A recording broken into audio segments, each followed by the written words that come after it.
What is going on, you guys? Welcome to the Geekly Goods Roundup. This is our first episode, and y'all, I am so delighted to talk movie news, the latest in the week, with a great friend of mine, Marcellus Durden for Twitter, Loretto himself. Like, I am so excited to start this, y'all. We are going to be doing this every single week at 6 p.m. PT, baby. Yes, 6 p.m. Pacific time, 7 p.m. Mountain time, 8 p.m. Central time, and 9 p.m. Eastern time. Hey, that's all coast, baby. And hey, if you're worldwide, join us as well. Let us know down in the comments, guys. We're going to have a lot of interaction tonight and talk some latest. I mean, we got some juicy stories, y'all. I mean, Bob Iger's back. Papa Iger is back, y'all.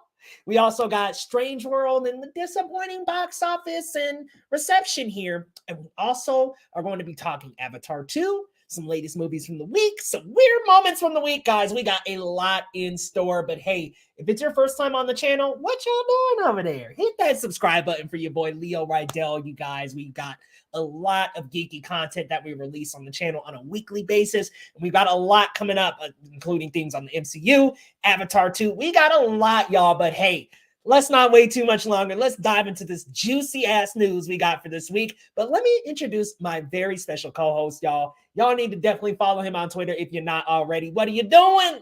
Follow him over on Twitter at Marcellus Durden, guys. He is a writer, a producer, a podcaster, and I'm so very happy to be embarking on this journey with him. This is our first episode.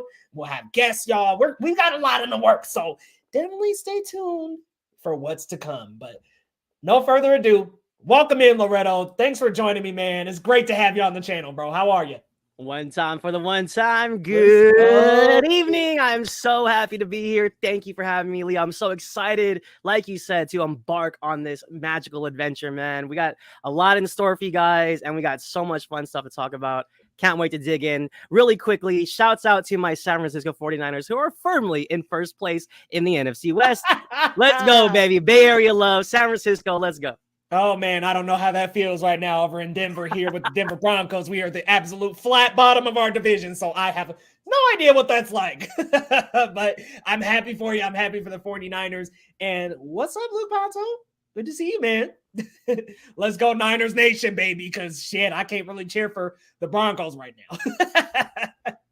But let's move into our first segment, guys. This is 1 to 10. Let us know down in the comments if you're watching, and you can comment. Let us know from 1 to 10 how much you are anticipating these movies. We've got a few juicy ones. So like I said, 1 to 10, let us know in the comments how much you're anticipating. And from 1 being not so much, 10 being I am super hype about it. We're going to start with a hot one, baby. A hot one that is not right around the corner, but at least it's the hot one of December. It's going to be the box office buster. We're going with Avatar, The Way of Water. It's not Way of the Water. It's not The Way Water. It's The Way of Water.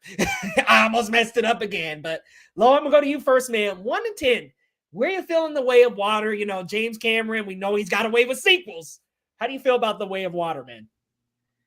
To quote the great Mandalorian Din Djarin, this is the way.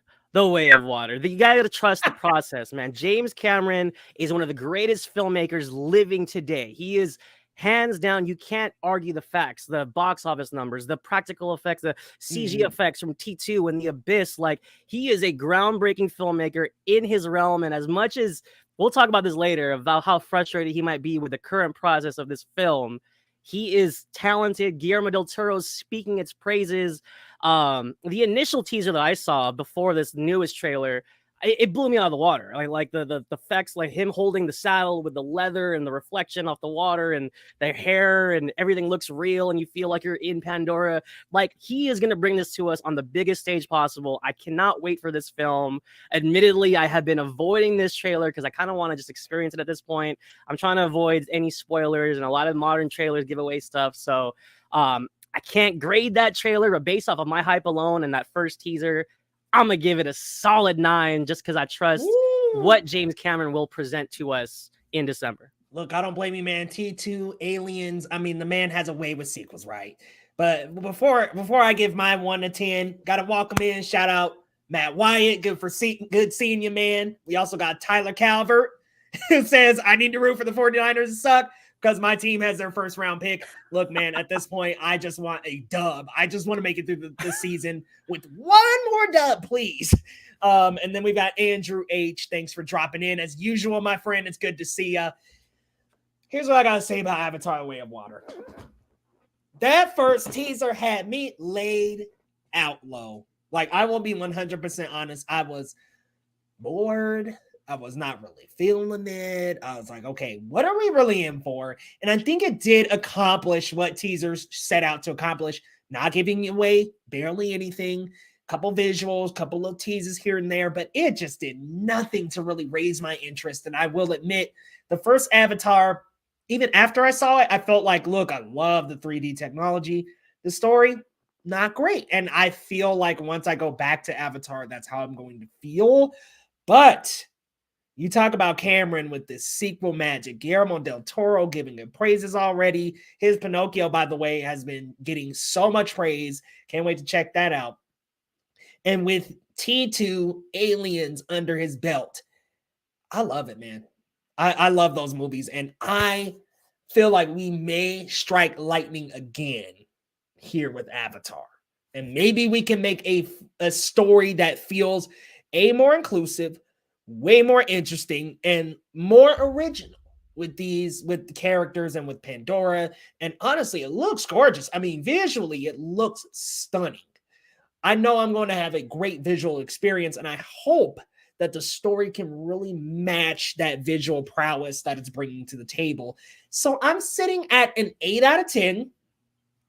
I thought maybe I would be more at like a 6, but just thinking about Jim Cameron and what he's brought to the world, and Titanic and T2, T1. I mean, those are my top 3. We talked about it a little bit last night. So I'm at an 8 out of 10. I'm at an 8 out of 10. I feel like I probably should have gave it a little bit lower, but the more we talk, the more I'm like, okay, it might be pretty good.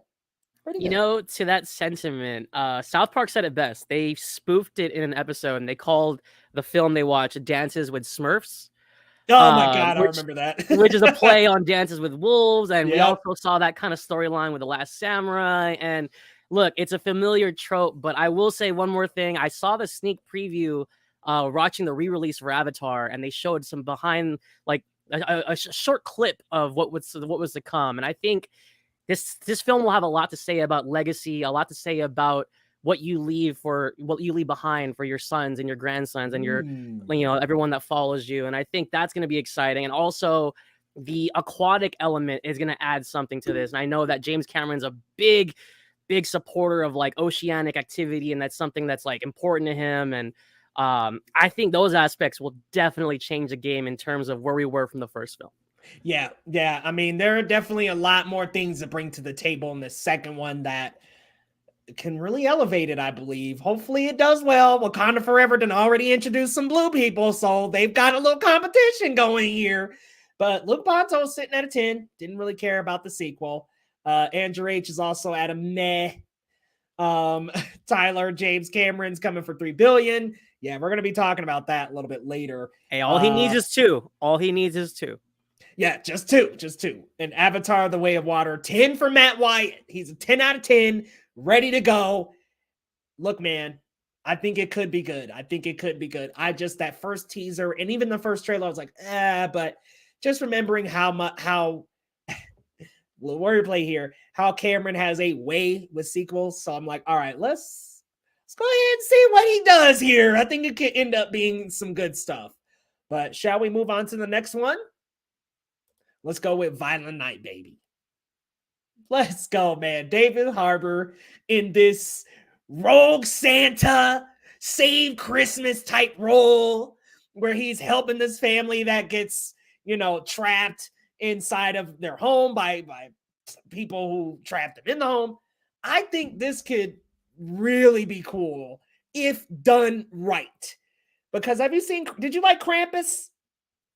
I liked Krampus. A lot. That was Michael Dougherty. He was a director of Trick or Treat, and I loved the cast. Adam Scott, David Koechner, whatever, and it was fun. It was fun. Isn't Toni Collette in Krampus too? Is she? Damn, I don't even remember, dude. I didn't like Krampus that much, but I'm like, I feel like it could end up a nice action romp with that cheesiness from Krampus that could end up being like a nice, sweet, fun little Christmas time movie. Like, I just don't think that there's really much to not look forward to with this. I mean, David Harbour, he's great in Stranger Things.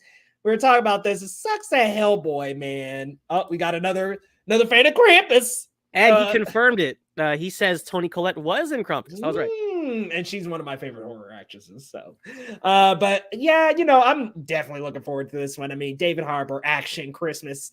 Look, man, there's not much in this for me to not like. So I'm down. How are you feeling, man? 1 to 10. So honestly, I saw the poster for this, and you know, David Harbour, first of all, he's fantastic. I mean, everybody loves him as Jim Hopper, but even before that, he was a really good character actor in other things. Like I think it was Casino Royale, and yeah, he has a long filmography. But also, shouts out to my guy John Leguizamo, and he could do anything. He started out as a stand-up comedian. John Leguizamo can also do drama. He could do all these different things. But what I love is he's also Bruno. There you go. He's Bruno, and he could do the big bad. I love seeing him menacing. You know, he was in Spawn as the clown, and he plays kind of like that joking, like menacing character. But I think here he's more business, and I'm excited to see what he does with the role. I've been avoiding the trailer again. I could kind of hear what's going on, and I don't want to see too much of it. But the premise alone is just fun. Like imagining that Santa is not only actually Santa, like he's actually Santa with the reindeer and the magic and all that shit. So I think you add that element to a violent, Die Hard-esque picture. I think it makes for some fun time. And I think, like you said, if it's executed properly, this could be an all-time Christmas classic here. Yeah, 100%. I love Die Hard, and I will die on that hill that it is a Christmas movie. He's there to visit his family for Christmas. It's a Christmas movie. Tyler said, send Krampus to Leo's house ASAP. Look, man, Krampus, Krampus is, I don't know. I love the ending. That's what got me. The ending is like, whoa, but you know. Easy 10 for just about everybody. Basically, if John Wick was Santa Claus, Violent Night, 10 out of 10. Yeah, I'm going to 10. Look, when it comes to action and Christmas, there's not a lot to pick from. So, like, I am absolutely in. I love action movies. That's like my bread and butter. So, yeah, you bring in David Harbour. You make this an action set piece. John Leguizamo. I'm there. I'm 100% there. So, yeah, easy 10 out of 10. Let's move on over to Emancipation, which you checked out the trailer before this. I actually checked it out before this for the first time, too. And you know, I'm feeling good about it. I like the subject matter. Will looks like he's going to deliver a fantastic performance. You know, here's how I feel about that slap. I don't think Will Smith is forever just in negative light due to that, but I think it could hurt some Oscar chances here. But, you know, aside from that, it looks like a really good movie. He did specifically say in an interview that he originally didn't want to do slavery movies, but he signed on to this one because it's a movie about freedom and not slavery and bondage. So I thought that was a powerful quote. And I think that makes it make sense for him to be in this movie, because I was like, didn't he not want to do slave roles? But here we are. How do you feel, man? 1 to 10, where are you thinking about Emancipation? If you'd like to bring up Will and the slap, you can. If not, we've heard it like crazy. So I'm actually surprised you went there, but more power to you, Leo. Look, throwing that out. I am throwing that out the door. Look, not only do I not want to talk about it, like I get it too. Like, look, we're all human beings. People make mistakes. Let's move on. Will, aside from that, is an incredible actor who deservedly, I thought, won Best Actor at the Academy Awards for Iger. I thought it was an amazing performance. I love that film, portraying him as the father of the Serena and the Williams sisters, Serena and Venus. But let's talk about Emancipation. So I like the grittiness of it. I like the vibe they're going for. There's a nature to this film that I think can be promising. But my issue when I was going into it, when it started out, I was like, is this going to be like another 12 years a slave? Because we've gotten that already. Right. So that was like, in my head, I was like, how do we separate this? And then it looks, you know, they do the title reveal. Director Antoine Fuqua, who, if you guys don't know this, he directed Training Day, which won Denzel's Oscar, King Arthur, The Magnificent Seven, of course, which I thought was pretty underrated. Yep. So Antoine Fuqua is a gritty action guy through and through. He knows how to get that that action detail, but also like the drama and the intensity of it, especially with, of course, Training Day, which is his best film, let's be honest. But I liked how it ventured into like the war setting. Mhm. There's a lot more here than just Will Smith in chains, which I think Yeah. is probably why he took on the role in the first place, like you said. So I'm gonna be honest, this is giving me like 10. I'm gonna give it a 10. I'm excited. There we go, baby. I think Anton Fuqua is an underrated director. He's not, he's not so underrated. he's not necessarily like a groundbreaking, like award-winning director, but he's really good at what he does well. And I think he can show off some skill here that people maybe didn't know he could do. So this is controversial. Feel free to disagree with me.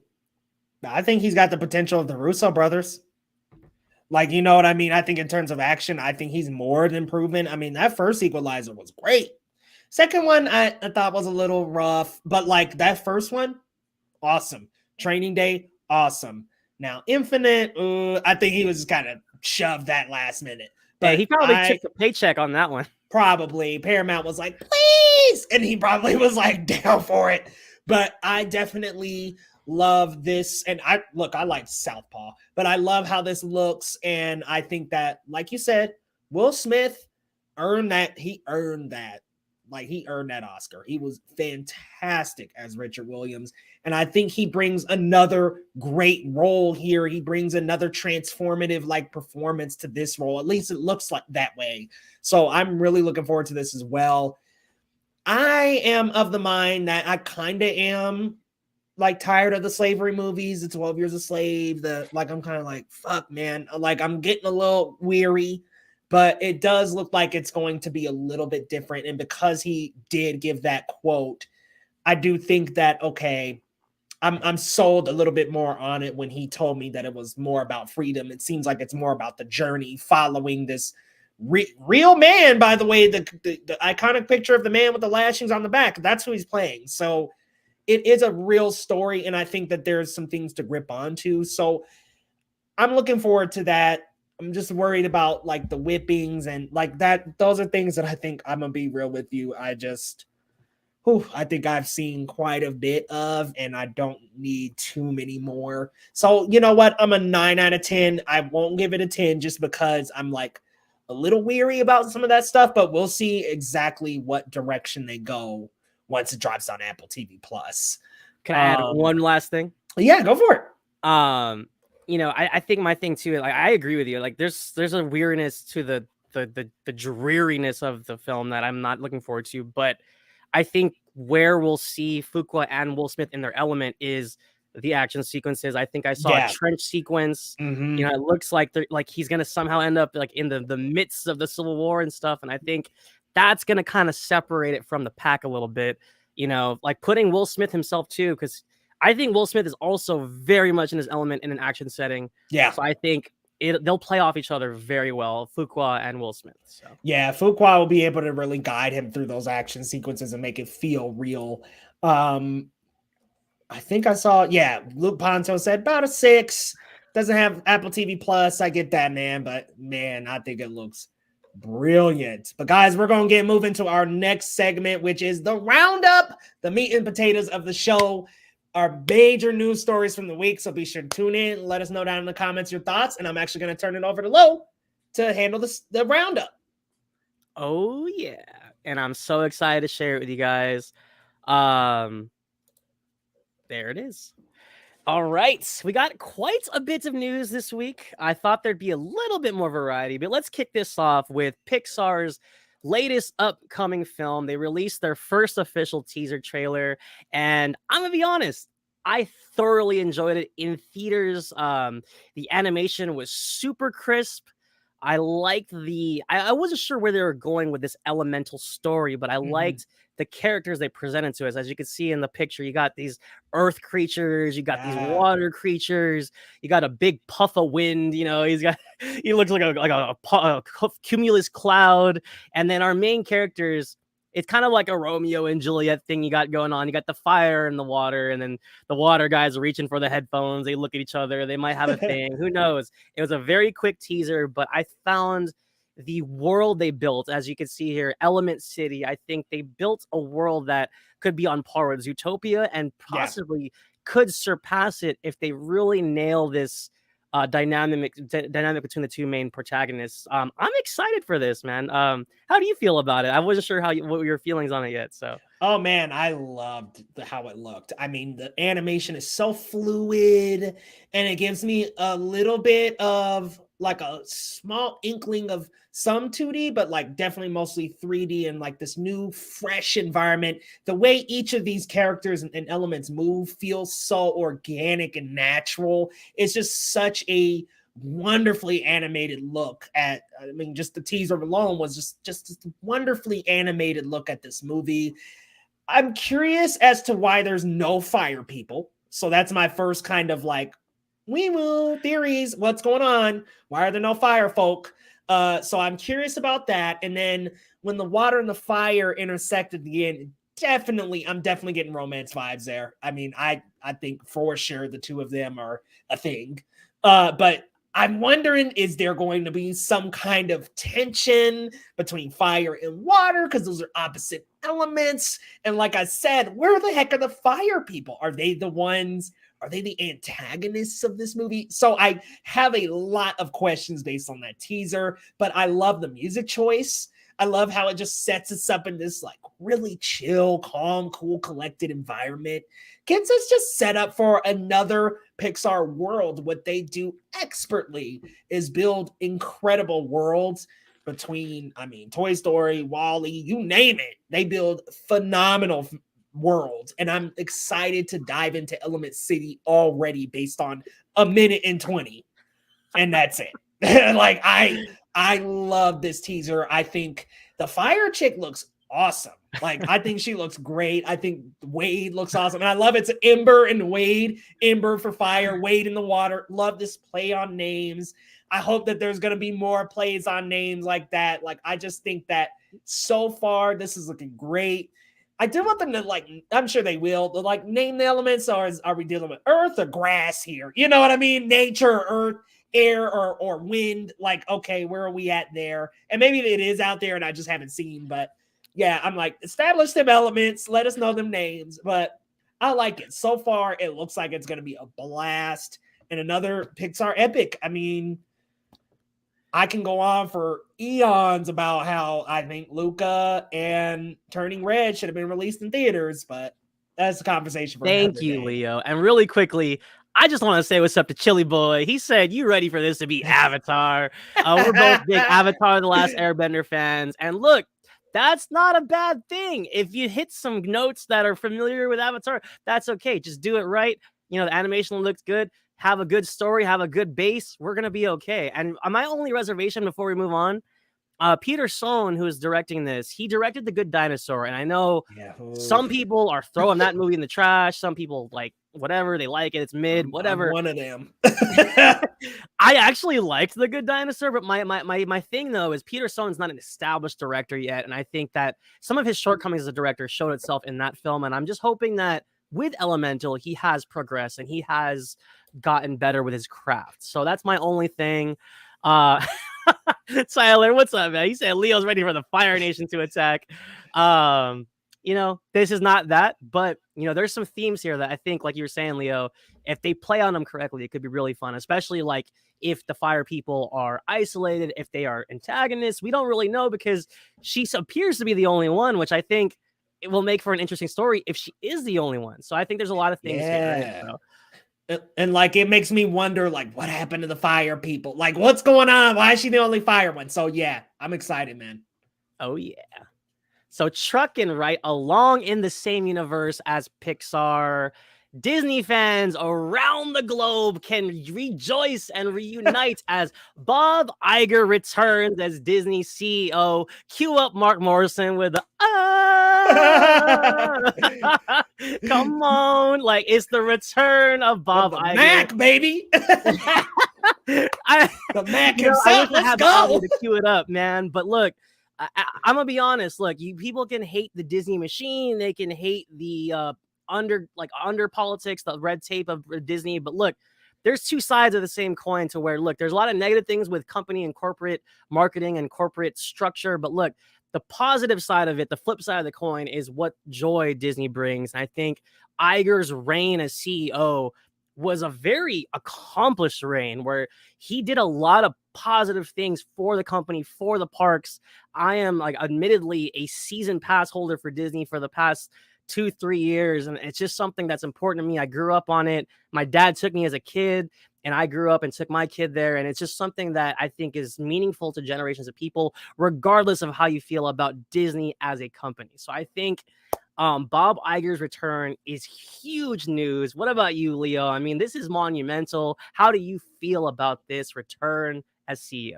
I feel so great. So just a couple of things that Bob Iger accomplished at Disney is the acquisitions of Pixar, Lucasfilm, Marvel, and 21st Century Fox, excuse me. Those were all acquisitions under Bob Iger. Movies and seats were packed during the Bob Iger era. And Bob Chapek started off as the CEO of Disney with a bad quote anyway, saying that animation is not for adults. And it's like, I'm sorry, what? That right there was a problem from the start.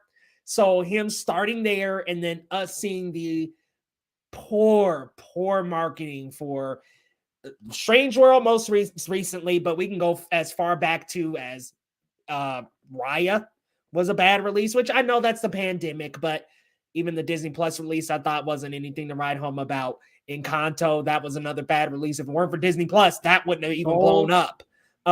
Strange World, Lightyear, Soul, bro. Soul. Not to mention Pixar's Turning Red wasn't in theaters. That was a weird move as people were becoming more comfortable going back to theaters. You would think Turning Red would have went to theaters at least day and date. So it was like, okay, him exclusively releasing, I'm talking Chapek, just so we get our Bobs right. Chapek deciding to release Turning Red and Luca exclusively on the platform while Raya ran in theaters exclusively. It was a weird plan, and Strange World is paying for it right now by not really receiving enough box office dollars, hitting a huge loss, and now it's probably going to have to rely on Disney Plus, which Larry brought up a great point this week when I was talking to him, aka Chili Boy Productions, brought up a very great point in that the reason why Encanto carried so well was because of the songs. I mean, Surface Pressure and We Don't Talk About Bruno blew that movie up. And I don't think that Strange World has anything in it that's going to blow it up to the magnitude of Encanto. I mean, people were all over TikTok. There are theories all over YouTube. People were talking about it for months on end. Encanto was a revolution in Disney's library because of those songs. And because Strange World doesn't have the songs, good luck. It's probably going to drop in Disney Plus in December and just sit there and collect dust. And to that point, I think Chapek undervalued Encanto. 100%. He was sitting on a gold mine and he didn't even know it. And like the thing is, Encanto for theaters was horribly marketed. Horribly. I mean, the most packed screening, I went to 2 screenings for Encanto, and the most packed one was like the free screening that I went to. And then another, like actually paying for a ticket to go to Encanto, I was like, dang, there's like nobody here. Didn't even blow up until Disney Plus caught a hold and TikTok and everybody ran with it.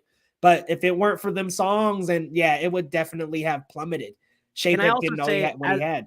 As an avid park goer, I think we got the shaft even harder than the films because look, people don't realize this, but the amount of revenue that Walt Disney World, Disneyland in Paris, Disneyland in Tokyo, Disneyland, the original Disneyland in Southern California, they make a lot of revenue for Disney. And what pissed me off is how do you reward the people that are actually actively funding your company? You're going to give us the shaft? Like the things he was implementing at the parks was robbing us blind. And it almost made me lose my faith in the park going experience. And that is literally all Bob Chapek. The things that he approved to just milk money from the park goers, I think was very exploitative, and quite frankly, it was wrong. It just ruins the experience for new park goers, for people that have never been there and had bad experiences in the past year or two. It's just, it makes me like feel sorry because you know, bless Walt Disney wherever he's at. He'd probably be turning in his grave right now, knowing how bad things got in 2021, 2022. So this, for park goers, it was really good to see Chapek go, man. Man, that's a bummer to hear, because yeah, it's a hit to the chest with the movies, but yeah, the parks too suffering as well. He just relied so much on Marvel. And look, I mean, I understand propping up the Marvel titles and properties, but like, you can't just bury Disney animated films. Like, come on now, like those are valuable and rare. And I think with more promotion, I definitely think Strange World could have delivered a lot better.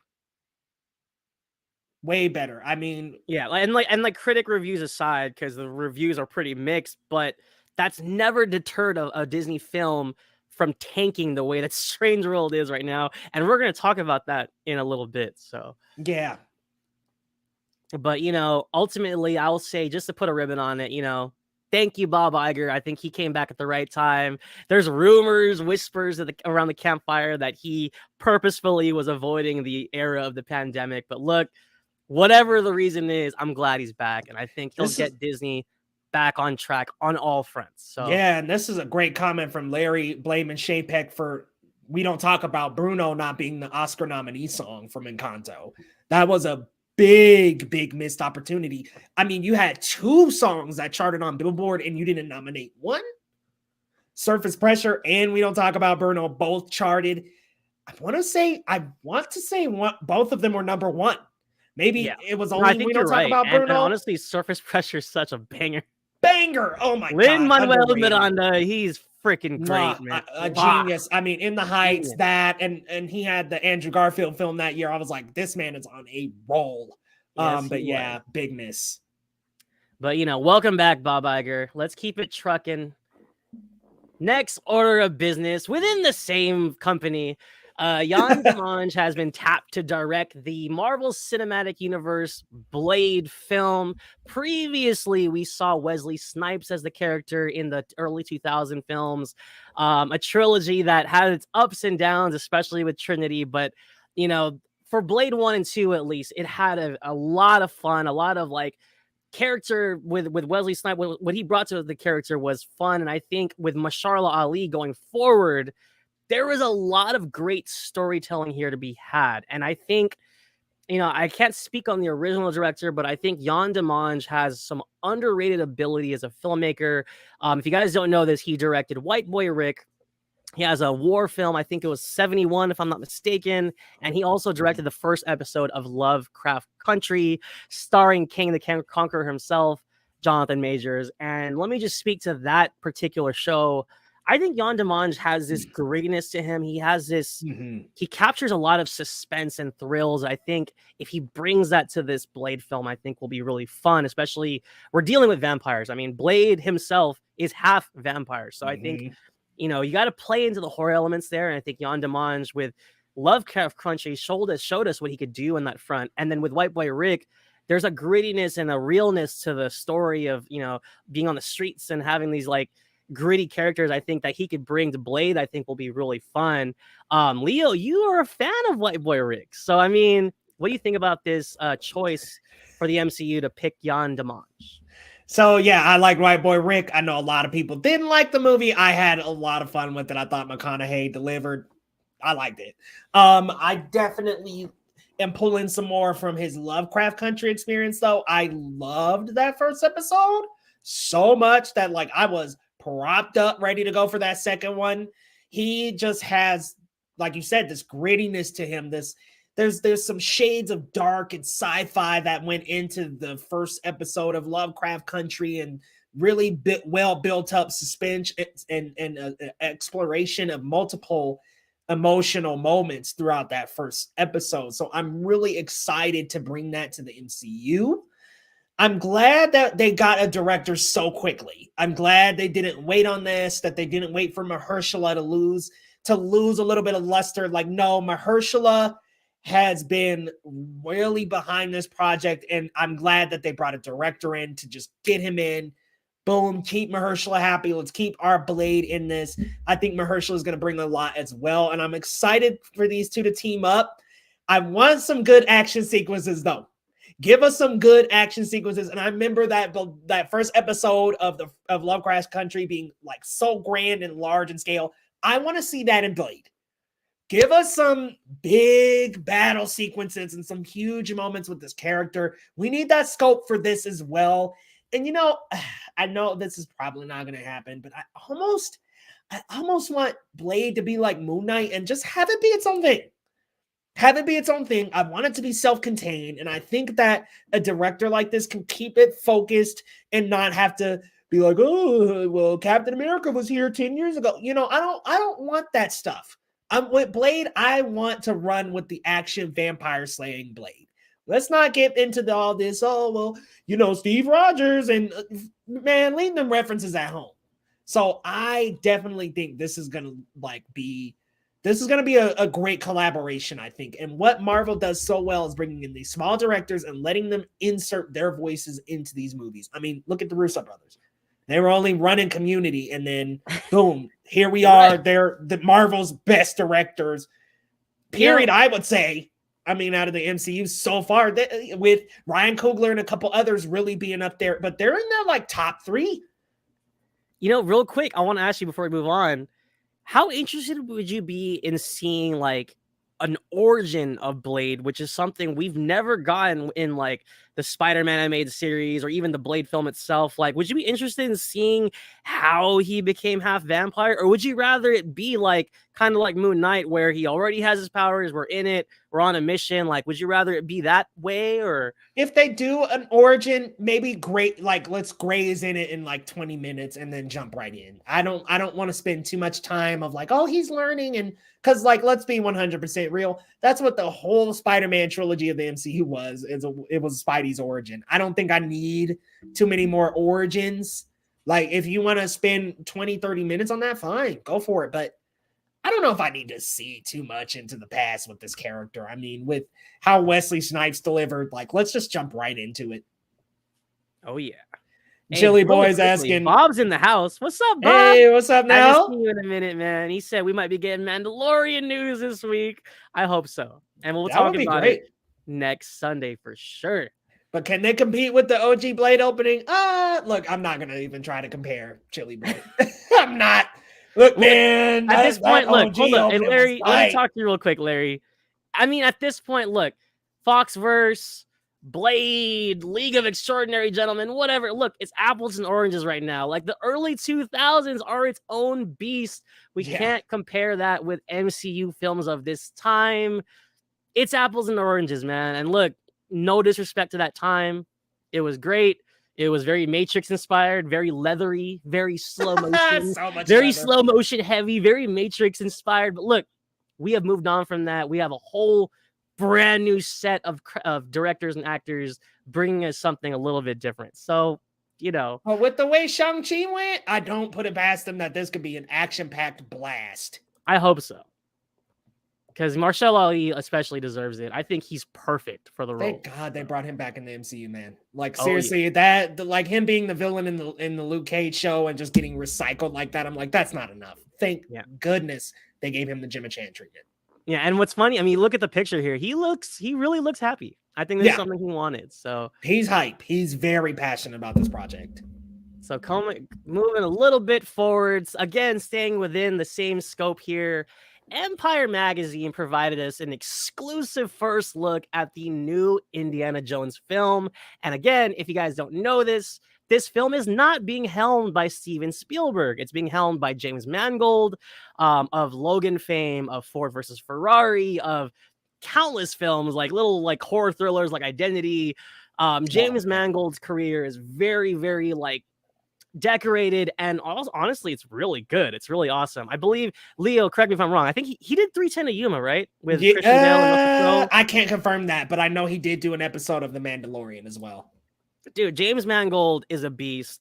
He's a monster. He's a really talented filmmaker, and I think, you know, I don't know if I'd put him in the same breath of Spielberg, but I think what he can do will definitely complement Indiana Jones as a character, especially looking at what he did with Logan as we kind of said farewell to Hugh Jackman's Logan at the end of his superhero career, being old and battered and kind of leaving a legacy for X-23 in that film. So as we look at these photos here, we got a very grizzled Harrison Ford with the hat, the jacket. Of course, I mean, that's the iconic costume for Indiana, but he looks weary. I don't know where exactly he's going to end up at the end of this film, but we also got the man, Mads Mikkelsen, as the big bad. Mads Mikkelsen is one of my favorite working actors today, super talented in so many other projects like Rogue One and other things. And if we look up a little bit, we got this cover of Empire where, you know, Indy's looking into New York. And I think this is really fun because, you know, the Indiana Jones of the original trilogy was in the 30s and fighting Nazis. And it looks like he's moving into a decade that he's just not familiar with. So I think that fish out of water experience with like modern technology and seeing all the big skyscrapers, I think it'll be a nice, refreshing take on an Indiana Jones story. It's not in the desert fighting Nazis again. It's like, it's something different, and it's not aliens, thank goodness. But Leo, let me shoot this to you. I don't know how you felt about Crystal Skull, but are you a fan of this franchise? And do you think James Mangold can give us a proper send-off for Harrison Ford? Da, da, da, da, da, da, da, da, da, da. Look, man, I'm looking forward to this. I will say Harrison Ford look a little tired, y'all. I think that it is time to pass the baton. Our man is looking a little in that photo. He looks tired. Like, I'm sick of this bullshit. So I'm like, okay, hopefully, like, this is like, okay, if we do pass the baton, let's keep on going. But I do like the first looks. I love Mads Mikkelsen, which he accomplished something that I don't think a lot of actors can accomplish recently, was coming in and being Grindelwald, which I was like, okay, he did make it feel a little seamless between him and Depp. Now, do I like Crystal Skull? Fuck no. I'm going to say it 100%. No, I don't. But I love the first three Indiana Jones movies. They're some of my favorites in action adventure, especially when I think of adventure movies. That's the first franchise to come to mind for me, is Indiana Jones. I mean, it's this adventurous, treasure hunting, beautifully done trilogy that see, I'm leaving out Crystal Skull, that I really just enjoy from beginning to end. This iconic character and score and theme have just blown through movies for decades now. And I love the influence it's had on modern action movies. James Mangold had one of my favorite Mandalorian episodes, period. I mean, he knows how to caption action, quick action. He does a great job, especially of gun battles. So I definitely think he's going to bring that here to Indiana Jones with that iconic whip. I just think that things are going to go very well with this movie. Mads looks great in the photos. Phoebe Waller-Bridge, I know they released a photo with her. I didn't look because I'm starting to feel like, okay, this point I might as well wait for a teaser, because it's like, okay, we're dropping all these photos and exclusive looks, and you know, that's nice after a while, but I want to go ahead and wait for the teaser at this point. I didn't see the photo of Phoebe Waller-Bridge, but all the photos I've seen so far look promising. I don't think we're going to go the Crystal Skull route because Mangold's behind the camera, but I really think that this can be a nice baton pass, and then maybe we can do one more. But we're starting to we're hitting the territory of when it's too much. See Terminator franchise, and we don't want to run into too many errors here with dragging this out too long. So I think, okay, if this is the penultimate movie and we got one more with the modern Indiana, I'm cool with that. But we got the series on D+, and see, it's just starting to feel like it could be stretched out a little too far. I'm so glad you brought that up, Leo. That strikes a chord with me because, look, no offense to people that like it, Halloween Ends is a perfect example of stretching out a premise way too long and milking nostalgia till it makes you angry, especially if you're a fan of the character or the franchise. And look, again, you brought it up with Terminator. Terminator lost me the second Genesis happened, and they did another movie that I did no favors to the franchise. So I hope, you know, we're in good hands with James Mangold, right? So look, my faith is in him as a good filmmaker, someone who's been, like, you know, in awards contention and has been on notice with critics and people like cinephiles alike. So I hope that he really does bring an energy to this film that keeps Indiana Jones not only preserved, but in our good graces. Like, you know, we don't want to have another Crystal Skull, right? So shout out to Agamotto, by the way. That's my boy Pat from Cinemania World. Good to see you in the stream. I think he's talking about Mads. Or I think he might be talking about Harrison. I was going to say, I don't know who he's talking about, but look, they're both very good looking elder statesmen. Let's, you know. So, and then Tyler's saying, how many more Indiana Jones can Harrison do? I don't want to push him. He looks broken. Like, look, it's getting rough for Indiana out here. Let's go ahead and give him one more movie, and then we can, Mr. Harrison, stay on home now. We can keep this franchise going without you. And also, you got to imagine like how many fist fights he's been in. Like, jeez, man, I feel bad for him. If we see him in New York getting socked up right now, like, I don't know if I can handle it. Like, Crystal Skull, he was getting his ass kicked, and I was like, yo, this is sad. Like, he's an old ass like expeditionist just getting messed around and thrown around, and like, poor guy, he's just getting mangled. Seriously. Mangled. But shouts out to Harrison, though. He's a legend, and I'm so excited for this film. Hopefully, when we do get a teaser, we'll see what we're working with, and I think it could be an epic. You know, we'll see.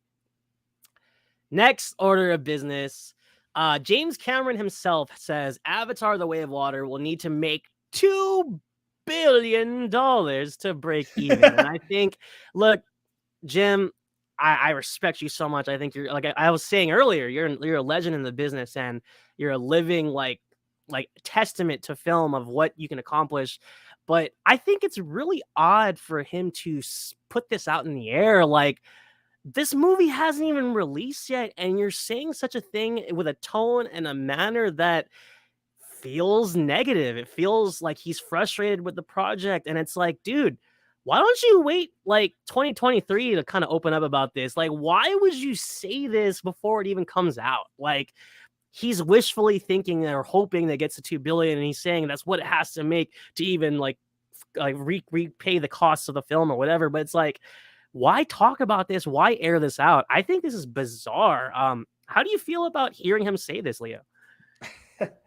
So there was a brief encounter he had with the Disney exec or Fox exec, I'm not sure which, an exec that was begging him to get this shit under 3 hours, and he sent them out of his office. And this is giving me that same energy. This man has always lived for the chaos. Like, I mean, James Cameron, he's a damn diva at this point, and he know it. He know it. Like, he knows I'm James fucking Cameron. He knows. Is this going to do 2 billion? I don't know, man.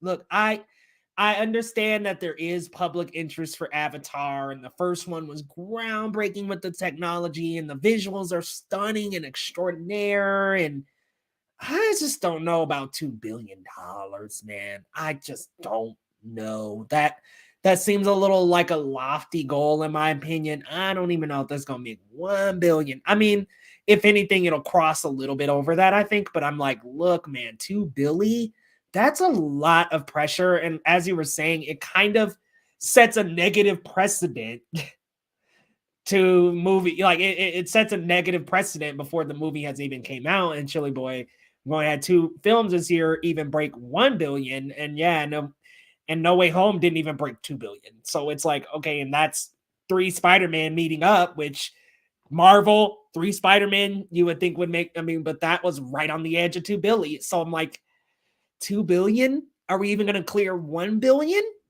Like, yes, I'm questioning that. Are we? It begs the question, right? Like, do you feel like he's demanding it? Because it's so weird for him to put this energy out into the internet. Like, why say this? Like, I don't understand the intent.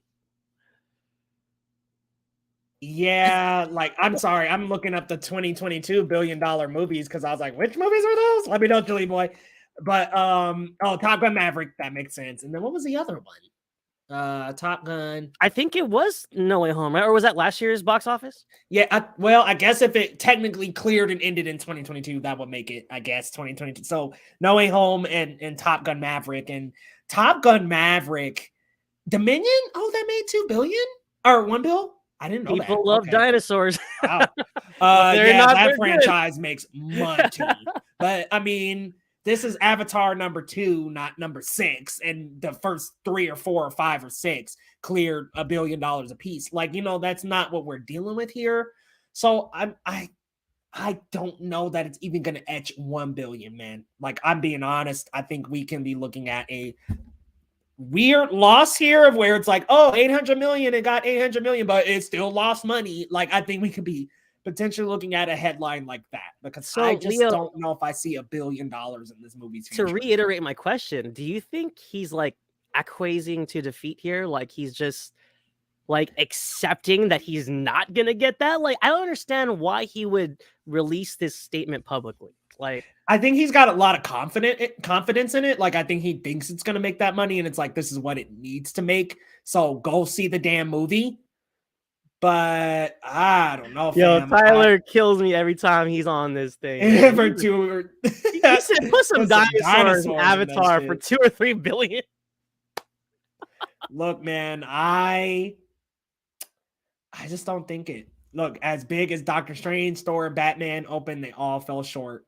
Yeah, and I don't think Wakanda's gonna even make it to $1 billion. So I'm like, good luck. I mean, I know there's no huge movies that it has to really worry about until Ant-Man and the Wasp: Quantumania, but I just don't see this making $1 billion. And hey, I'm happy to be wrong. I'd be happy for it to bring $2 billion movies back into the light, but I just don't think so, man. And with all these options we got on streaming now, and people are still going to be seeing Wakanda Forever in the new year, I just don't see it, man. I don't see $1 billion. I agree with you. I think with this landscape, I think he needs to be realistic. He needs to see the writing on the wall here. Like, people streaming, people binging shows on Hulu and Netflix and Prime. And look, let's be honest, like, going to the movie theaters right now is a very not lucrative, I'm sorry, wrong words. It's a very expensive experience, and it's not something that people can do every day of their lives.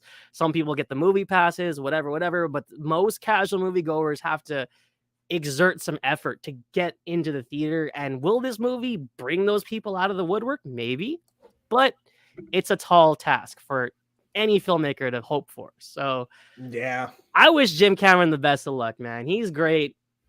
Another baffling PR choice here, but you know what? Good comment here from Chili Boy too, that Jurassic Dominion came out in China, so that's what it'd be leaning on here. We'll have to wait and see. I just don't have confidence in it hitting the bill. Like, Yeah, $1 billion, no, definitely. Like, much. even just the bill is a tall ask. It's not an easy like hurdle to get over. So, and isn't it going to be a weird headline if it's like made $1.1 billion but still lost money? Like, that's going to be quite the headline. Right. And it also makes you wonder, because he planned this out for 5 films, and it's like, if you're not breaking even with this second film, what are you doing? Right? Like, how are you going to make the next 3? It's just a bizarre We kind will of see like James Cameron exit the fucking franchise. Yeah. Potentially. Yeah, and he even admitted himself he probably won't be around for 4 and 5, which is just, it's a baffling take for me. And I don't know how he feels about it one way or another. But look, as a fan of the filmmaker, and the first film I liked quite a bit, we'll see how it does. So, to round us out here with our roundup, where's my mouse? Strange World posts the lowest Disney animation box office opening since 2011. And just to refresh people's memories, because they probably don't know this film exists, in 2011, we had Mars Needs Moms, which posted a 6 million something opening and was one of the biggest flops in Disney's history. So look, I don't think it's fair for this film to get that kind of notoriety. I think it had a lot of good elements. I appreciate the representation in terms of not only the family, but the child being openly, gay. I think it's great. I think the father dynamics with the son and the grandson was interesting, but ultimately this kind of missed the mark a little bit as a film. The animation was really crisp. The adventure aspects of it, the pulp Indiana Jones-esque escapades of it was fun. But ultimately, I think, like you said, Leo, earlier, this film wasn't marketed well. Some people don't even know this film exists. They're just walking to the theaters like, what's Strange World? I don't know. So it's really baffling, and it's also kind of sad. I feel like this movie deserves better than what it's gotten. And just to kind of like backpedal a little bit on what we were saying earlier, it's like when this movie opens so poorly and you look at the success of like Turning Red or even like Encanto, you got to wonder, the way that Disney Animation's been handling their films has just been awful. So it's very unfortunate to hear. What was your thoughts on this opening, Leo? Very disappointing for a fan of Disney films. My favorite movie ever is a Disney film, The Lion King. So it's very disappointing to hear that Strange World did so poorly. I mean, it was, and yes, I blame a lot of it on the marketing. I do want to real quick go ahead and reference Tyler. Yes, make Alita Battle Angel 2. Down for that. We could scrap all the Avatar if I don't give a damn. If we could get Alita Battle Angel 2, I'd scrap all of it. But going back to Strange World, they didn't market a damn thing. Like, seriously, I'm leading up to Spider-Man No Way Home. How many teasers did we get? Hundreds. We're getting new TV spot, new TV, new teaser, new. We couldn't get that kind of Strange World stuff. And I think it's important for a character who is openly gay, and not only that, whose family is very accepting of him being openly gay and also supportive of his decision. I think that is a big thing that needs to be pushed. Not only just that, this is the first father-son movie that Disney has done where the dad ain't dead and missing, or I guess kind of, but like not missing throughout the whole film. This is the first one since a Goofy movie that I can really remember. Correct me if I'm wrong, guys, but like most of the dads, I mean, we can just rewind to Raya and the Last Dragon and Encanto. Their dad in Encanto died. The Raya and the Last Dragon father was stoned throughout the whole movie. So this was the first Disney movie in a very long while that was a Disney father, son, and grandson adventure. And I just think, unfortunately, it missed the mark on that marketing so hard that it just didn't measure up. I mean, Encanto's box office was nothing to write home about, but it was better than this even. And it's just, I think, I'll be honest with you, and this may be a little controversial. I think Disney shied away a little from the marketing because of the LGBTQ main character. And I think that that's super shady. I think that's not great at all. I think it would be great if they did market that. Make the conservatives angry if we want to. Let's market this and get people into this movie who are going to feel safe and comfortable enjoying a movie where a character like them is the main freaking character. Why does it have to be shoved? Because Lightyear had a similar backlash for a scene that was God, 15 seconds, maybe 10 seconds. A peck. Like one peck. I think that had a little bit to play here. And it's like they accepted the L on this film. And I think Disney made a big mistake. Like they just, I don't understand. Sorry, I was muted. Yeah, and I just think you're right. They saw that, and they, instead of like going in and being like, let's just go in, let's do it, let's forget the controversy, let's just go. That'll actually probably drag people to the theaters quicker. The controversy and the keyboard warriors and stuff, that's gonna get people there. No, instead, let's avoid the controversy. Let's play it safe, guys. Okay, well, guess what? You played it safe and you saw a box office disaster. Nobody even remembers Mars Meets Moms because it was that much of a disaster. This is going to be the same case. And it's so, I think it's such a heavy testament to how Bob Chapek has managed these animation films. It was just like the culmination of like, okay, Lightyear was rough. Encanto was rough. Luca, definitely rough. Pixar's Turning Red. Everybody was like, where's the theater release for this movie? Yeah, you're wearing a Four Town shirt right now, and I complimented you on it before the stream because I freaking love that movie. I love that movie. Like that movie would have. It would have killed. I hate that it didn't get a release, man. It would have killed in theaters. It was so good. The 90s and early 2000s references. That's like my growing up era. We would have showed up. And I'm so disappointed in how the animated films have been treated these last 4 years. So sorry, referencing the story earlier. Goodbye, Bob Chapek. And here's the thing about Chapek. Maybe he's good in a different capacity. CEO just wasn't it for him. So. Yeah, and from my understanding, like especially when he came on during the pandemic, was he had a very financial mindset and he was trying to keep the company afloat, whatever. But like I said, with the park stuff, some of the stuff he was charging us for, he was robbing us blind. So when his financial goals were to just rob us of our money to keep the company afloat, and that was not right. But look, Chili Boy makes a very good point here. He says no one he's mentioned this movie to has a clue what he's talking about. His friends and families love animation. Nobody knows this movie exists. And Disney, I'm shaking my finger at you guys. Like, that's a problem, An issue. especially with a brand. They do a Thanksgiving release every single year, and the fact that like this one came up so short, I mean, we can be realistic here. So did Encanto. It was just luck of Disney Plus and catching on to the Billboard charts that took that into mainstream fame. I don't think that's going to happen here. Yeah, no, it's super unfortunate, and I think like the talent involved. I mean, we're gonna get to this a little bit later, but we've got a really talented voice cast here. You know, Dennis Quaid, Lucy Liu, Jake Gyllenhaal, and forgive me, what's the young kid's name? We got Gabrielle Union. What's the young kid's name that played the son? Ethan? He's like a comedian or whatever. I'm not familiar with. Oh, I don't recall the voice actor's but yeah, name. I thought the family was great, and I think there was a lot of things to like here, and whether or not you love the film, I think it still deserved to be seen. So this is a funny comment here from JC, a little off topic, but finished Breaking Bad and El Camino. Top notch, man. It's good to see you in the chat. It's been a little while, JC, so it's good to see you. But those are top notch, baby. But yeah, you know, we'll get into Strange World a little bit more here, but was there anything else you wanted to say about this story in particular? No, that about wraps up our roundup, and it's been such a fun time kind of getting through all that. But look, more power to animation. I think it deserves more respect, especially on the Disney front. Like, you guys are lacking on what this company was almost practically built upon, starting with Snow White and the Seven Dwarves and all that. So it's like it's just baffling how they've handled, like you said, their films. It's ridiculous. It's ridiculous, bro. Absolutely ridiculous.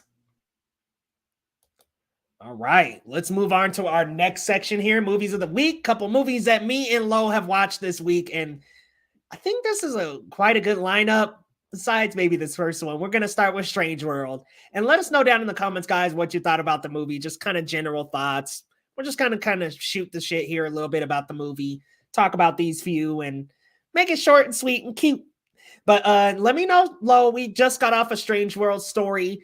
You know, this was one I think both you and I really anticipated because as fans of Indiana Jones and Johnny Quest and pulp adventure, romp, and things like that, loving these genres, it felt like that was like a blend of that and Disney animation and this cool world, and it just going in and having seen a few teasers, I was looking forward to this, and I gotta admit, personally, I was a little disappointed with the result. But I'm gonna toss it to you first, man. How'd you feel about Strange World?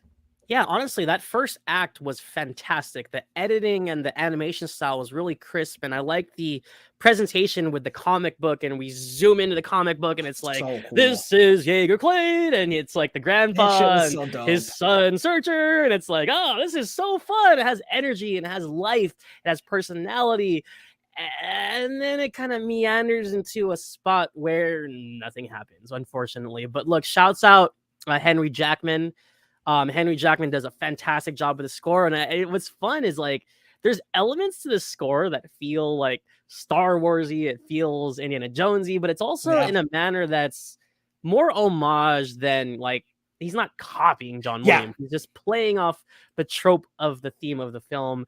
So I think Henry Jackman did a great job. The score is brilliant. The animation, like I've said, it looks so good. Especially I saw it in 3D. It looked really clean.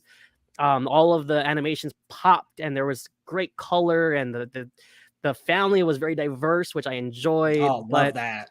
But ultimately, you're right, Leo. It's disappointment is a little bit of an understatement for me, because I was super ecstatic to see this, and thoroughly, it didn't meet the mark. It was not satisfying. Kind of just ended up in a spot where the film happened.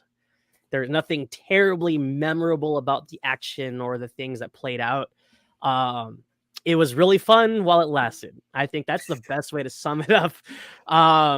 You know, that's where we're at with that. So Yeah, that's very well said. That it just had like it had a fun little lead up, and then it stalls dead at about 30-45 minutes in the movie. I mean, talking about some of the light things and things it does well. Yes, visually gorgeous. I mean, just this cool mix of purples and pinks, and that really go to the theme as well. Like you've got these greens and blues that blend together as well. But you introduce us in the movie with themes of environmentalism and how electricity can be harmful to the environment with overuse. So you give us that theme in the beginning a little when it's kind of referencing and kind of giving us little hints and pieces that like, yeah, he discovered this plant and it has made everything better, but maybe it hasn't for the environment.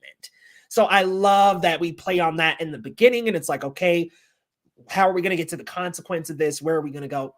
And then it just stalls that story because he drops in and meets Iger again, and then doesn't really go too far with that. And I love the diverse characters. I mean, the fact that you have a gay, half black main character, you've got an interracial couple, you've got a female strong leader leading the town. Like, I love these things. I love the diversity in the movie, and I love that we're making these characters, giving them such a big platform, but it just did not pay off. I think so many things did well. I liked Iger Clade a lot as a character. I was like, I want more of this character. I thought Dennis Quaid brought this like goofy, fun energy to that character that I thought was just so large and massive. And I was like, man, he's like heralded as like this legendary adventurer. And I'm like, I love this. I love it. Reminded me of Venture Bros. I love that. But Iger Clade in the flesh. In the flesh, baby. You had to like confirm it. Are you Iger Clade? Right. Yes, I am. It's like, look, I dug it a lot, but then it just does not pay off. And none of the themes, none of the stories they introduce really have a massive payoff, in my opinion, except, and it dances around this a lot, but the relationship between Ethan and Searcher. Because I think what it was trying to do was it was like, okay, Iger and Searcher failed, so Searcher's going to he's going to do the exact same thing that Iger did by trying to force it on his son, but he's going to learn the lesson and let it go. But there was not enough conflict between Searcher and Iger, which I was like, okay, Jake Gyllenhaal's character, Searcher, hated his dad damn near. I'm like, I wanted to see like some conflict there. I wanted to see a confrontation there. I wanted to see where were you when my son was born? Where were you when you didn't even try to make it back? I wanted to see a confrontation like that, and we did not get it. There's not enough memorable moments here. There's no song, so you have to create memorable moments. You got to create moments that are memorable, strong storytelling, like Ryan the Last Dragon does with Kamandra. They didn't do that here. And there's not a lot of fun, magical moments in the movie. There's no villain at all. Spoiler alert. No, I don't consider Callisto a villain because I think she was trying to do what was best for her civilization. She got to do what she has to do.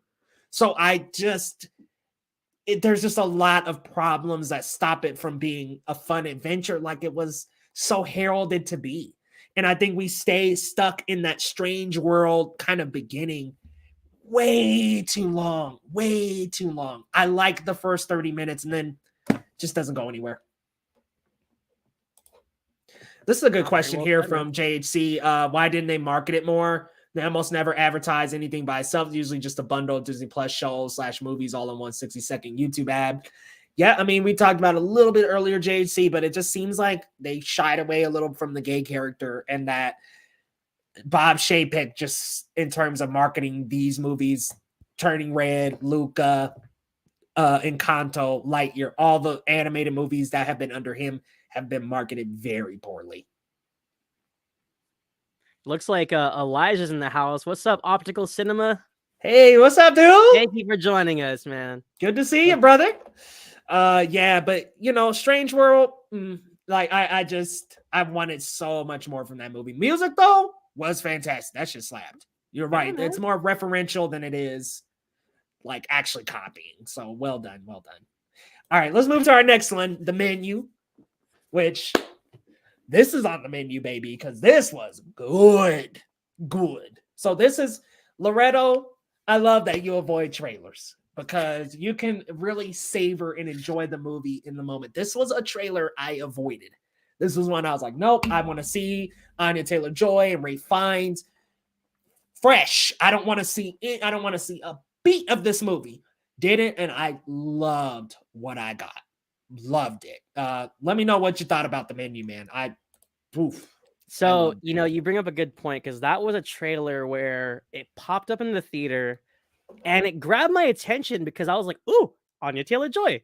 Oh, this is kind of cool. And then literally like 20 seconds into the trailer, it started to show a little bit too much. And I was like, oh my God. I put my headphones on. I went on Twitter. I was like, fuck this trailer. Pardon my language. But the film as an experience, shouts out to Mark Mylod, who, if you look at his filmography, he's very much a TV guy, but it kind of shows his journey as a storyteller. Like he did a few episodes of Shameless, a few episodes of Game of Thrones, Succession, which these are all very successful shows, but that dark humor and that quirky sense of like storytelling is very present in the menu. It's got a fantastic cast. It's not like the most traditional horror film in a sense, but when you get to the meat of it, it's got some very tense moments, and it's a testament to Mr. Ralph Fiennes, he who must not be named himself. And look, I mean, people know him as Voldemort and all that, but really, I mean, you go back decades, go to the 90s even, Ralph Fiennes is a powerhouse actor, Oscar-worthy actor. He's amazing, and he eats this script up.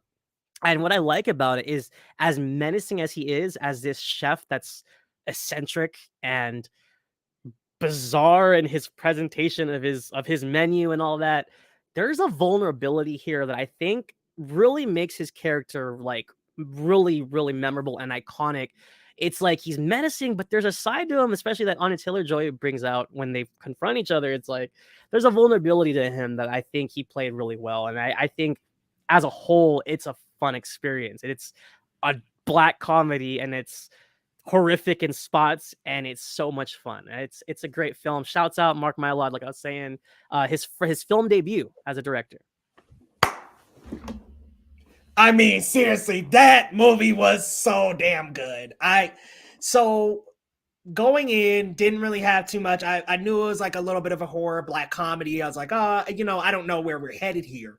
And then about halfway through the movie, there's a chef that gets up in front of everybody, and I'm sorry, spoiler alert, this man pops a gun off on himself, and that shit changed the scope of that movie for me completely.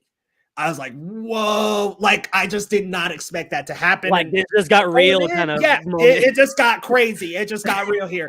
And I just did not expect it to take that type of a twist, especially because I don't know. I was just like, where is this going here? Where's this going? You got the chef. He's weird. He's ominous. He's got these weird, evil looks to him. I mean, like just intimidating, brings that Voldemort energy, baby. He just does an excellent job bringing that energy to every role he is in a villainous sense. I mean, Ralph Fiennes, seriously, delivery on point. Him and Anya Taylor-Joy had great chemistry. There's that tense bathroom scene before even the shot that just builds this man up to be so tense. And you just get this intensity throughout it. And I absolutely love what I saw. I mean, top to bottom, you said a lot of great things about it. I can't find many complaints. I think my only complaint is it kind of felt like it struggled to get to the end a little bit. But like, I think for most of it, it was a fun, wild ride. A lot of unexpected twists and turns, and I really like Chef and Anya Taylor-Joy's character. And I loved Nicholas Holt's character of like this foodie, you know what I mean? And mixing that into the foodie culture, the Instagram, taking pictures and taking high quality pictures of food. Like I love mixing that in as well. And then basically giving a big middle finger to that culture as chefs. So I love this. I love just what it has, the testaments it has to make for people who work front and back of house and in restaurants. And it's well done, man. Top to bottom, I enjoyed it. 1000%. And really quickly, dude, shouts out to Hong Chow. She was excellent. Oh, was she the server? Yeah, she was the one that took them on the tour, Oh and we man, gel. she was creepy, bro. We gel. Creepy. And out of my head, I was like, what do you mean? But it's like, I wouldn't tell her that in person. That's like, she's scary. Like, Yeah, she's creepy, man. And then we're rounding out to our last movies of the week. Glass Onion, baby. Now, I'm of the controversial take that I like it a little bit more than Knives Out, but I thought Ryan Johnson just felt like he was having so much fun here. It's sharply written, it's funny, there's great comedy, it's got a really sharp, tight pacing to it, and I love the mystery aspect. Of course, the Clue references, baby, we can't get enough of that here, okay? So I love Glass Onion. Think it fell a little bit short of some of the actors and actresses, but I'm gonna toss the baton to you, Lo, to give us your quick thoughts about Glass Onion. Man, there's so many like blink and you miss it things here. It's literally such a fun film, but not in a sense that like, oh, the director and the actors are having fun, what la da, whatever, watch it because they're beautiful. That's just like the surface level of it. Like, yes, every single character in this film is sexy, and they're on a James Bond-esque island, just wearing swimsuits and looking sharp. But it's like they're like, you peel back the onions of this story, and you've got laugh out loud moments, references to Paul Thomas Anderson films. Look it up. You got cameos from like, I mean, don't want to give it away, but some pretty big movie stars literally cameoing in this film. And shouts out Jackie Hoffman, who has a bit role as someone's mom. And it's like, people don't realize she's from Only Murders in the Building. She's a great actress. You've seen her in other things as well, but it's so fun. And I think between the menu and this, I haven't smiled harder at the cinema. Like literally, I'm just cheesing during these final acts, and Ryan Johnson weaves this tale very expertly. He hooks you from the beginning with this like puzzle box setup, and then you kind of move on into the mystery of it. And Daniel Craig just chews the scenery between him and Kate Hudson, who makes an awesome return to the film, to cinema world. I haven't seen her in a while. It was nice to see her back and performing well, and they're just so great in this. Janelle Monáe as well acted her ass off. She arguably stole the show for a lot of people in the most recent reviews I've seen, and really it's a great experience, especially if you like Knives Out. I personally like the first film a little bit better, but it's a great time at the cinema regardless. And I don't want to give anything away because there's so much fun in this film that I don't want to spoil, but go see it. I mean, I think there's only a few more days left in this limited release, but if it's on Netflix, whatever, watch it. Like, this is a really great film. It's worth the watch for sure. Oh, it's so good, man. I can't wait till it drops on Netflix to watch it again. Yeah, Janelle Monáe, chef's kiss. She was so good in this movie. I mean, seriously, just demanded that camera. I mean, grabbed that camera's attention every time she was in a room. Had this tension between the other characters that just kept you curious and on the edge of your seat of what did they do to this woman? What that happened? thing she did with the shoulder where she just right looks like she just turns her head, and you're like you just so feel much the story weight there. of that. Yeah, you just feel the weight. And you know what I like about that? It symbolizes an onion, which has many layers. There were these many layers to this story, these characters. What did they do to Janelle Monáe? And that was like what I was wondering the whole time. And as they take us to this mystery and really unravel the layers of the onion, it just works, man. It works. And Kate was great. Daniel Craig was great. Janelle Monáe was great.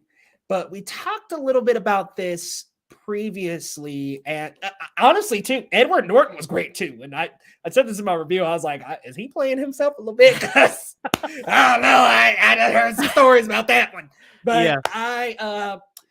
I will say, Catherine Hahn and Leslie Odom Jr., their characters kind of faded to the background a little.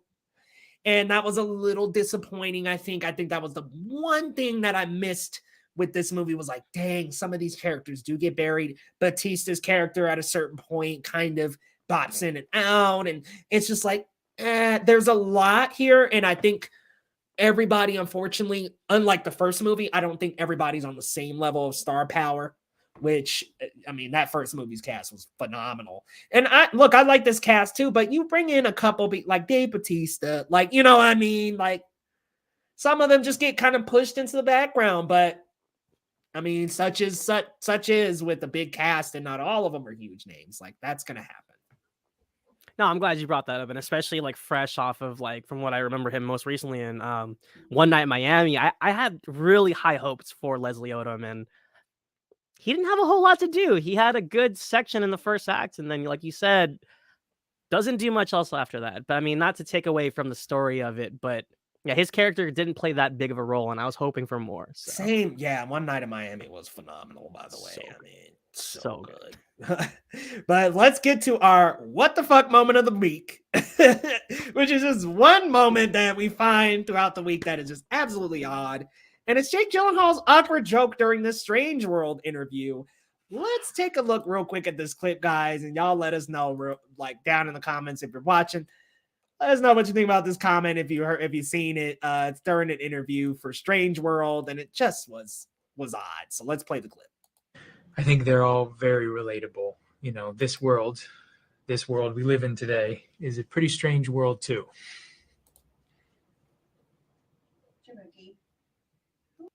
I think they're all like, I mean, come on now.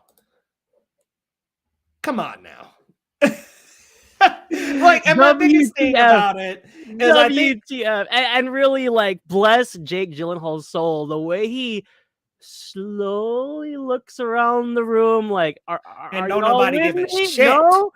Dennis Quaid is sitting over there on the other end, like, get me the hell out of here. The other actor is like veering off in the side, like, bro, don't nobody care at all. And like, I think it's weird to say this is a strange world we live into. And it's like, and we're talking about a gay character and all that. Like, maybe we could have left that one at home. Crickets. And really to kind of come back to Dennis Quaid, he looks dead inside. Like, he looks like he is done with that press tour. Like, no more interviews for Mr. Quaid. Like, he looks worse than Harrison Ford does. He looks pissed. Like, pissed. He looks so unhappy. Look at him. Like, and the other actor that plays Ethan, he's just like, ugh. Oh yeah, no, and he buried him with his reaction alone, because at least you could tell he's listening, but he didn't respond to the joke. He's just kind of like, they're sick of Jake. They're done. They're done. They're sick of him. And we know it's funny, but I mean, behind the scenes, you got to wonder, like, do they know something we don't?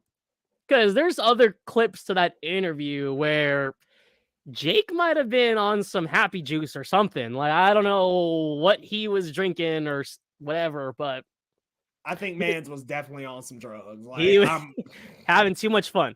Having way too much fun. JHC says, roll credits. Yeah, that's what's time to just get the hell up on out of there. But speaking of rolling credits, we got a couple more minutes here. We did have one question here from Optical Cinema. Are we gamers? Do you game, Lo? A little bit. What you got back there? Anxiously anticipating the second Breath of the Wild. And Leo, you already know I can't even reach the other one, but we played Street Fighter once in a blue moon. I used to get lit up. Yeah, growing up, I used to put the quarter on the arcade box and wait my turn in line. So, you know, just some minor things like that. I don't actively game every day like I used to. I don't have time for it, but yeah, man, when I have a chance, and best believe when Breath of the Wild 2 comes out, I'm gonna pour my soul into that, because I gotta fire me off some arrows and ride my horses and go on grand quests in that. Love that game. One of my favorite Zelda games of all time. So yeah, I game. I have not been gaming as much lately, but I'm waiting till I get back from a vacation to jump on God of War Ragnarok, because I'm so looking forward to that. But I'm like, I have to wait until I have a little bit of time to dedicate to this, because I will get locked the hell in. I'm close to 100%ing Miles Morales. And I did play back through Spider-Man again. I still need to crack open Guardians, y'all. I still haven't played that game, and I bought it first day. I still haven't played it. So I've got a couple hanging around on the shelf, but like, yeah, I game. I wouldn't say I game every day and do all that, but like, yeah, I definitely enjoy some leisure gaming. I've heard good things about Sonic Frontiers as well, which oddly enough, I'm hearing like rave stuff for that and Ragnarok, but I'm hearing like even higher stuff from Sonic Frontiers, which is an open world Sonic game. So I'm really looking forward to that as well. Had a couple miss from Kevin Davis. Avatar: The Way of Water going to be #1 domestic. Yeah, I don't think there's any argument there. But Like, it's just interesting to our point. It's like, how high can that ceiling be? It's 100 questionable. million. I mean, like, Questionable at best. questionable at best. I mean, and he did make another comment that kind of plays to what we thought about the gay character, like, because the LGBT representation seems like they didn't want to market it. But And not to retreat on your thoughts, Leo, but to your point, it feels like Disney didn't want to deal with that backlash. They didn't want to address the elephant in the room. They literally buried this film to avoid the headlines or whatever they wanted to do. But it feels worse. It feels worse. It feels like they should have leaned into this more, if I'm being honest. And maybe people would have embraced the film. Maybe people would have stood behind it. But we will never know because Disney didn't take the chance. They just stood back and they're watching the ship burn at this point. So yeah, they're watching it burn, baby. They're watching it burn, baby, burn. All right. Well, hey, we're closing out here, guys. But before we officially close out, let the people know where they can find you and what's coming up on Twitter for you and what's coming up over at CinemaSpot. Oh, yeah. So you can follow me right there. It is at Marcellus Durden on Twitter and Letterboxd. And as Leo just alluded to, I am a proud member of the CinemaSpot team. I report and do reviews for them on their site at thecinemaspot.com. Please check it out. I've been a little lackadaisical, honestly. I've got a lot of things going on right now, but I do have an upcoming piece on Terrifier 2, the horror film starring Art the Clown. And I got a couple things cooking for a couple upcoming films reviews that I got going on. My most latest thing I've done, if you haven't seen it, check out Pearl, directed by T. West, starring Mia Goth, another horror film that if you're a fan of X, if you're a fan of just cinema, it's a delight to see. It's a worthwhile film. I wrote a pretty decent piece on Pearl. So check that out at thecinemaspot.com. We have other great stuff coming as well. So please keep the eyes open. And again, Leo, thank you so much for having me. It's been such a fun night, man. Of course, brother. Well, hey, you're going to be a regular here. We're going to be here every Sunday, baby. But yeah, guys, coming up on Geekly Goods. If you're new to the channel, hit that subscribe button. We've got a lot coming up. Continuing the Wednesday reactions. Definitely going to make it all the way through that series. We also got reviews coming up for, we just talked about it tonight. The Violent Night. Emancipation will get a review as well once that comes out. So we got reviews on the way for that. I've got a couple of big MCU videos that are coming out within probably early January, actually, I would say, which is ranking the Phase 4 villains. A big ranking, which there's a lot, guys, a lot. Also talking specifically about why Phase 4 is a great Marvel phase and why I think it's getting a little too much hate, and another thread as well about Eternal. So definitely return for those videos. We've got reviews, reactions, guys. We got it all coming up, and we'll be here next Sunday as well. So stay tuned. Come on back next Sunday to talk some news. And guys, we'll see you next time on Geekly Goods, baby.